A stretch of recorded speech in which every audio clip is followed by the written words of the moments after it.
I'm going to be talking to Matthew Klippenstein, who's the regional manager, Western Canada at Canadian Hydrogen and Fuel Cell Association, about provincial hydrogen strategies. So, welcome to the interview, Matthew. Thank you for having me, Markham.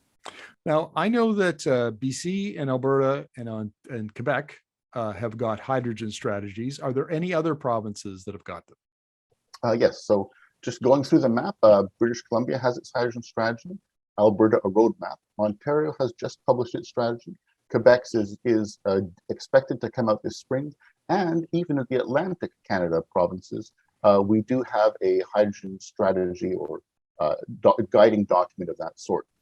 That leaves out Saskatchewan, Manitoba, but there are activities being taken on by working groups there to develop their own plans. So they just haven't published yet, I guess.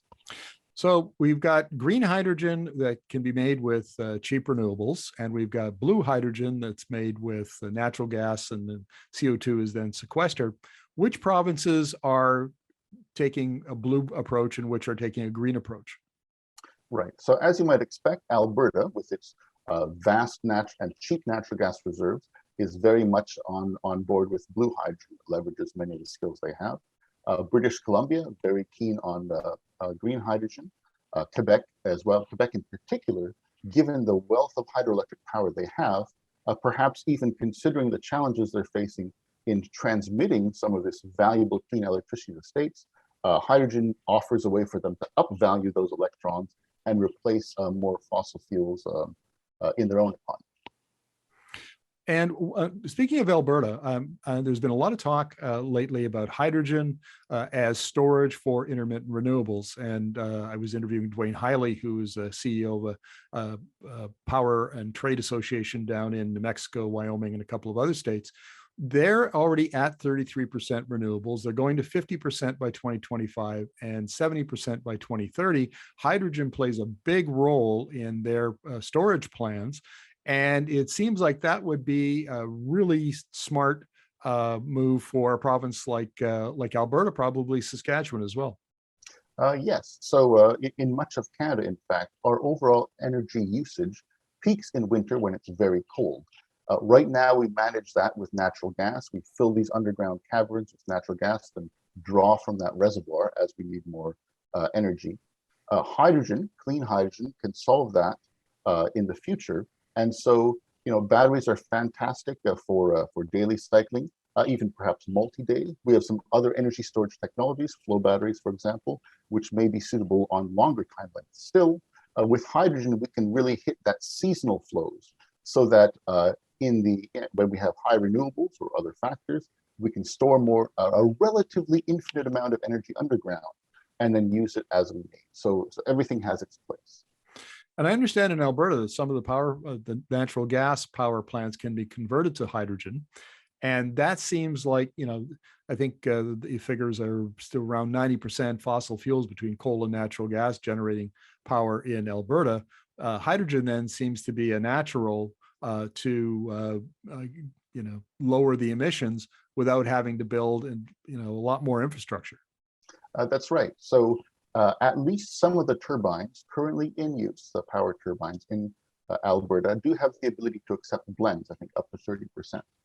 No doubt, as they get refurbished, they'll be replaced with turbines which can run on straight hydrogen.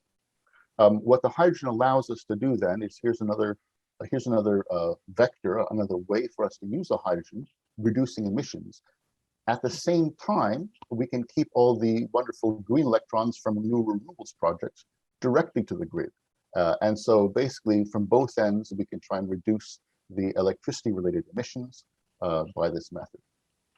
And what about exports? Alberta talks a lot about building new hydrogen pipelines and to the coast and exporting. But are there other provinces like is British Columbia thinking about exporting? You talked about Quebec. What about Ontario? Moving across the map, there are projects being evaluated for exporting hydrogen from British Columbia, most likely as ammonia. Alberta through British Columbia, of course. Manitoba as well. Atlantic Canada, as well as Quebec. As for Ontario, it is kind of far up in the Great Lakes there. It might not be so much a direct export to overseas, but there is a lot of use they can make of highly scaled up hydrogen there anyway. How much infrastructure has to be built to facilitate, the adoption of hydrogen for the power sector as well as other sectors, and then particularly if we're going to be exporting this product? Are we talking about a significant investment in infrastructure? So I think in the nearer term, then exports as ammonia. Ammonia is already a highly traded commodity. One can make do with rail cars. And so you can minimize how much strict hydrogen specific pipeline infrastructure, for example, you might need. There will be a need for port facilities or to expand those. At the same time, even as advocates, we know that we have to win the trust and acceptance of all the affected communities as well. One great thing, though, that ammonia does do is that we don't have to wait for the development of standards for hydrogen pipelines in order to move this clean energy to these shores, so that our fellow trading partners can displace fossil fuels with this instead. So we've got a regulatory regime already in place. We are developing the codes and standards for that. That is one of the activities that we are trying to assist with. But even before we get to that stage, we still have the ability to ship out ammonia through well-established, decades-old industry standards. Great. Well, Matthew, always appreciate your insights. Thank you very much for this. Thank you for having me, Markham.